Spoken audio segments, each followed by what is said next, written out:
श्री हरिराय जी महाप्रभु जी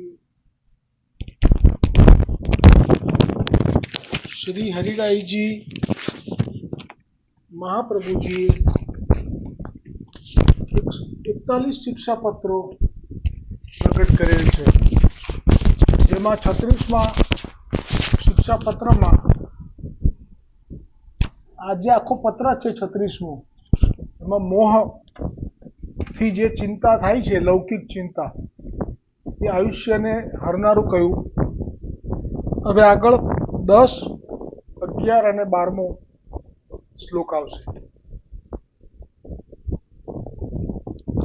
શરીરમ પ્રાકૃતમ તદ્ધિ અનિત્યમ સર્વથા મતમ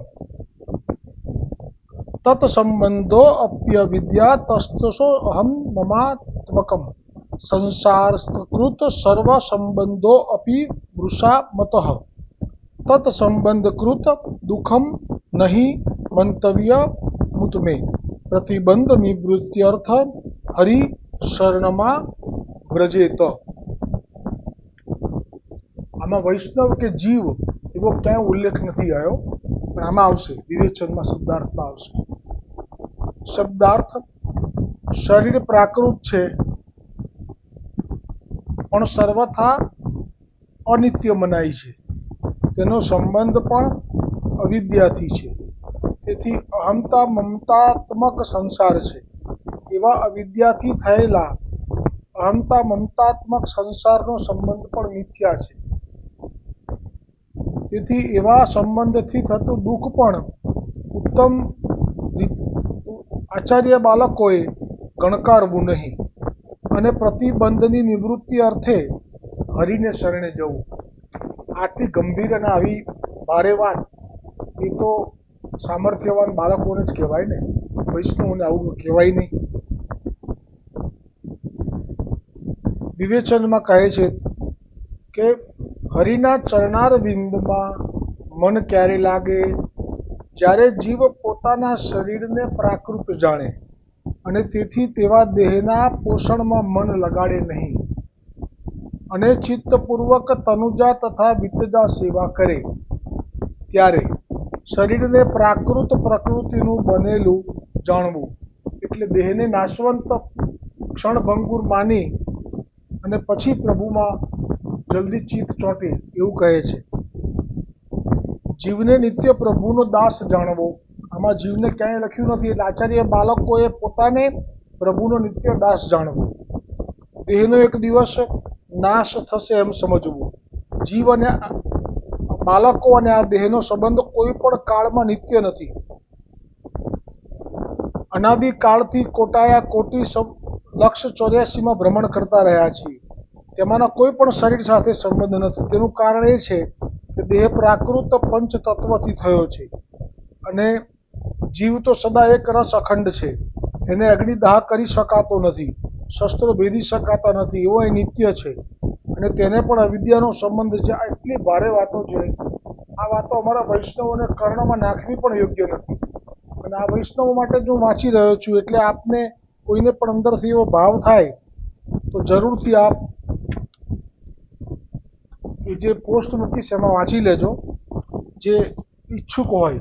એટલે આ 10મો શ્લોક હતો, એનો શબ્દાર્થ હતો. હવે 11મો શ્લોક જે હું ફરી વાંચીશ અને પછી એનો શબ્દાર્થ લઈશ. સંસારસ્કૃત સર્વ સંબંધો અપી મૃષા મતઃ તત્સંબંધકૃત દુઃખ નહીં મંતવ્ય મુક્તિ. આમાં ક્યાંય આવ્યું નથી બીજું. આમાં જે વૈષ્ણવો, શરૂઆત જ અહીંથી થાય છે, જે વૈષ્ણવો સ્ત્રી, ગૃહ, પુત્રો, સ્નેહી વર્ગ, પ્રાણ, દ્રવ્ય, આલોક તથા પરલોક ત્યજી મારા શરણે આવ્યા છે, તેમને ત્યજી દેવા હું કેવી રીતે ઉત્સાહ કરી શકું? પછી 11 સ્કંદની વાત અહીંયા મૂકી છે. કાયેન વાચા મનસેન્દ્રિયર્વા શુદ્ધ્યાત્મા નાવા તું સ્વભાવાત કરોમી યદ્યત સકલમ પરસ્મય નારાયણાય સમર્પયતો. આ પણ બાળકો માટે છે. અર્થાત કાયાથી, વાચાથી, મનથી, ઇન્દ્રિયોથી, બુદ્ધિથી, આત્માથી, એમને અનુસરેલા સ્વભાવથી હું જે કરું છું તે સર્વ પર નારાયણ. વાંચજો, તમે ખૂબ વાંચજો.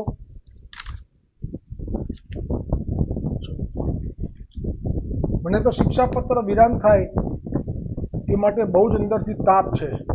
કેમ કે આ શરૂ કર્યું ત્યારે મને એમ જ હતું કે આ વૈષ્ણવ માટે છે, વૈષ્ણવનો લાભ મળશે, પણ જેમ વાંચતો ગયો એમ હરિરાયજી અને ગોપેશ્વરજી પ્રભુની કૃપાથી જ ખબર પડતી ગઈ કે આ સંપૂર્ણ આચાર્ય બાળકો માટે છે, જેનો અધિકાર મને નથી ને મારે વાંચવું પડી રહ્યું છે. એનો મને જે અંદરથી ખેદ છે કે મને શ્રી વલ્લભ, શ્રી હરિરાયજી, ગોપેશ્વરજી પ્રભુ મને માફ કરે, મારે આને અધવચ્ચે છોડી શકાય એવું નથી. એટલા માટે હું વાંચીને પૂરું કરવામાં ભાવ રાખું છું. યંત્રવત આમાં ઉતરવાનો પણ મારો અધિકાર નથી, પણ છતાંય એટલી સુંદર પાઘડી પહેરાઈ છે વૈષ્ણવના માથે શિક્ષાપત્રની, કે જેમાં એમનું અકલ્યાણ છે અને આપણું તો કલ્યાણ તો 252-84 થી થઈ જ ગયેલું છે. બસ તો આગળના શ્લોક હવે એક લઈ લઈએ. 13મો શ્લોક. મક્ત દુઃખા સહિષ્ણુતમ તદૈવ હિ નિર્વતયેત શક્ય હરિરેવાસ્તિ તેવમેવ પ્રવચ. શબ્દાર્થ: પ્રભુનો આશ્રય કરવાથી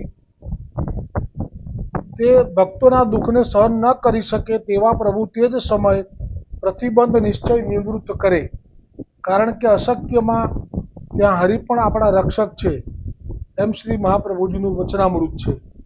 એટલે આ જે છે વાત, જે પ્રતિબંધ આવ્યો હોય, સેવા ન થઈ શકતી હોય આચાર્ય કુલ બાળકને કે વૈષ્ણવને, તો પ્રભુને પ્રાર્થના કરી શકાય કે એમને મનાવી શકાય કે આપ કૃપા કરો તો પ્રતિબંધ જાય, તો જ સેવામાં પ્રવેશ થાય. અને વિવેચન આપ જરૂરથી વાંચી લેજો. હવે તો હું આગળ વધી રહ્યો છું 37મા પત્ર તરફ, કારણ કે એમાં તો દીનતા સાધન માટે જે કૃપા કરી છે હરિરાયજી આખા પત્રમાં, કે જે કોઈ પણને ગળે ઉતરી જાય. વૈષ્ણવને તો ગળે ઉતરશે જ, બાળકોને ગળે ઉતારવાનું સામર્થ્ય મારું નથી. 14મો પ્રતિબંધની, હવે સીધા શ્લોક જ શબ્દાર્થ જ વાંચું છું. પ્રતિબંધની નિવૃત્તિ નિમિત્ત પોતાની શક્તિ પ્રમાણે ઉપાય કરવો. જે આચાર્ય બાળકોને નિધિ સ્વરૂપની સેવા કરવામાં પ્રતિબંધ આવેલો હોય, જેમ મેં પહેલા કહેલું કે જે ક્યારે પ્રતિબંધ આવ્યો છે પરંપરામાં, કઈ પેઢીએ, એ બાળકોને ખબર હોય, પણ કહેવાય કે ત્યારથી આવેલો પ્રતિબંધ હોય. હવે તો સેવા થઈ શકતી ના હોય, જેમ કે આજે અત્યારે અમારા ગોપાલ પ્રભુ છે, નિધિ સ્વરૂપ છે, પણ હવે ક્યારથી એમની સેવા એ છૂટી ગઈ હોય એ ખબર ના હોય, પણ હવે એમની સેવા કરવી હોય તે પ્રતિબંધ આવી ગયો એટલે ના થઈ શકે. આ કડી બિરાજે છે યદુનાથજી મહાદેવશ્રીના માથે છે, અત્યારે પધરાવી દીધા અમારા આચાર્ય ચરણે. કેમ કે હવે આચાર્ય ચરણ પણ હવે એવું ઈચ્છે છે કે જે પરંપરા છે એ પ્રમાણે જ્યેષ્ઠ પુત્ર હોય એ જ ઉત્તરાધિકારી હોય નિધિ સ્વરૂપની સેવાના. તો જેવી રીતે વિઠ્ઠલેશ પ્રભુનું હરિરાયજીના માથે પધરાવેલું સ્વરૂપ હતું કલ્યાણરાયજી, તો હરિરાયજી આપ સેવા કરતા હતા. એવી રીતે અમારા કડીગરના બ્રજેશકુમારજી મહારાજશ્રી એ જ્યેષ્ઠ છે, તો આપના માથે આ સેવા આવી. હવે આપે યદુનાથજી આપના જ્યેષ્ઠ છે, એમને માથે પધરાવ્યું. હા, વ્રજધામ જે છે એમાં આપે સ્પષ્ટ કહ્યું છે કે એમાં તો અમે જાતે સંસ્થાપક છીએ, એટલે એમાં ત્રણેય લાલનનો સરખો અમે એમાં સહકાર રાખ્યો છે કે ત્રણેય ભેગા થઈને સેવા કરશે. એમ કરી અને આપે એ સુંદર વ્યવસ્થા કરી છે. આપે જે તો આપે બધું પાકું કરી નાખ્યું છે, બહુ સુંદર, કારણ કે વ્યવસ્થા એ એમાં આપ માને છે. તો જે એકવાર પ્રતિબંધ આવે છે પછી આ જે પ્રશ્ન છે કે એ સેવા માટે ફરી પ્રવેશ કરી શકાય, પ્રતિબંધમાંથી નિવૃત્તિ મળી શકે, એના માટે એક વિનંતી કરી શકાય, પણ છેવટે એમના હાથમાં છે. કેમ કે આ જે પ્રતિબંધ વસ્તુ એવી છે કે એ કંઈ કારણથી આવ્યો હોય, આપને ન રૂચ્યું હોય અને આપે પછી છોડાવી દીધી હોય સેવા, પછી આપ નથી લેતા એમની, પછી મુખ્ય ભીતરિયાજીની સેવા આજે પણ ચાલુ છે. એટલે આ રીતે જેમને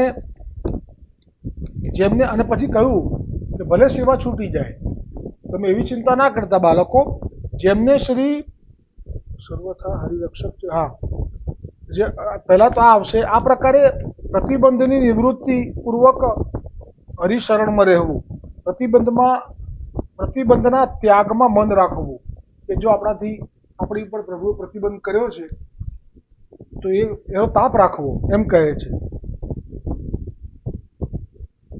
જો કોઈ કુટુંબી, સ્ત્રી, પુત્ર, માતા, પિતા વગેરે પ્રતિકૂળ હોય ને તો તેમનો ત્યાગ કરવાનો કહ્યો છે આચાર્ય બાળકોને.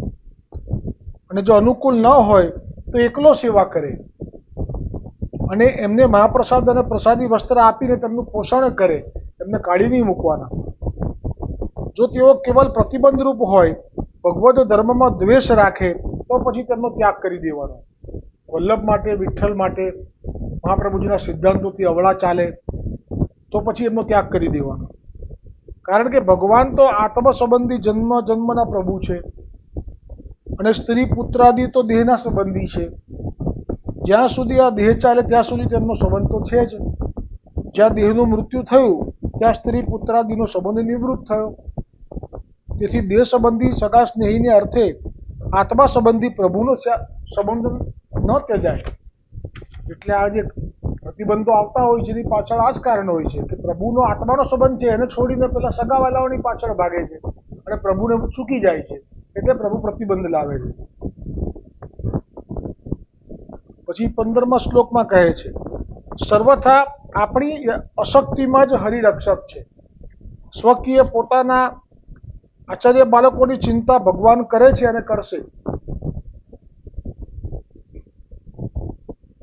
જો સર્વથા જીવ અશક્ત હોય તો તેના રક્ષક શ્રી હરિ જ છે.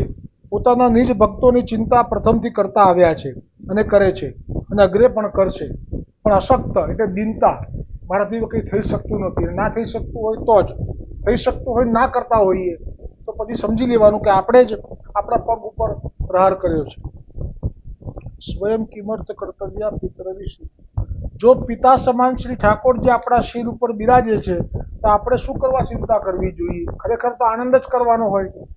માથે શિર ઉપર છત્ર જે છે એ આટલું સામર્થ્યવાન છે, પછી હવે કઈ ચિંતા કરવાની રહી? કૃપાપૂર્ણ પ્રભુ જે સેવક સર્વદા આશ્રિત છે તેનો ત્યાગ કરશે નહીં. પાછી દીનતા હશે તો આનંદ આવશે, અહંકાર હશે તો બે બગડશે, નહીં મળે શ્યામ કે નહીં મળે માયા. વિવેચન વાંચી લેજો. બસ હવે 17મો 18મો શ્લોક અને 19મો શ્લોક એ કાલે લઈશું. એટલે કાલે 36મું શિક્ષાપત્ર વિરામ પામશે.